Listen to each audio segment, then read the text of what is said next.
नमस्कार. संसार माया या चॅनलमध्ये तुमचं स्वागत आहे. फ्रेंड्स, वातावरण बदलल्यामुळे तसंच पाण्यात बदल झाल्यामुळे सर्दी खोकल्याचे इन्फेक्शन हे होत राहते. अशावेळी लहान मुलांचे हे इन्फेक्शन दूर कसे करायचे हे आज मी तुम्हाला सांगणार आहे. यासाठी लागणारे साहित्य म्हणजे लवंग. लवंग ही आपल्या किचनमध्ये मसाला डब्यामध्ये सहज उपलब्ध असते. लवंग ही कफ, खोकला, सर्दी, दमा यासाठी खूप उपयुक्त आहे. लवंग ही श्वसनाच्या समस्येसाठी अत्यंत उपयुक्त आहे. सर्दी तसेच कफाच्या इन्फेक्शनसाठी लवंग खाल्ली जाते.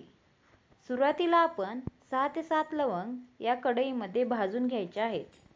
लवंग ही चांगल्या प्रकारे फुगली तर ती लवंग चांगली आहे असे आपण ओळखू शकतो.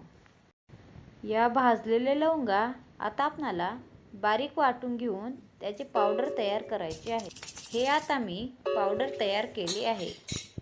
पण तुम्ही हे पावडर एका व्यक्तीसाठी औषध तयार करीत असाल तर ते एका वेळेसाठी एकच लवंग ही वापरायची आहे. तुम्ही जास्त लवंगा भाजून त्याची पावडर तयार करून तुम्ही ते साठवून ठेवू शकता. पण वापरताना ती एका व्यक्तीसाठी एका वेळी एकच लवंग ही वापरायची आहे.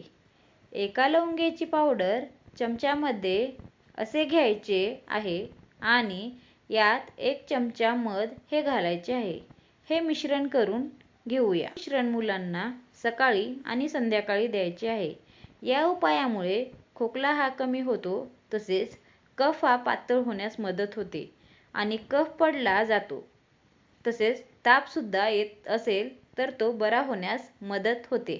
अशा प्रकारे हा अगदी साधा सोपा घरगुती उपाय आहे. हा व्हिडिओ आवडला असेल तर संसार माया या चॅनेलला सबस्क्राईब करा.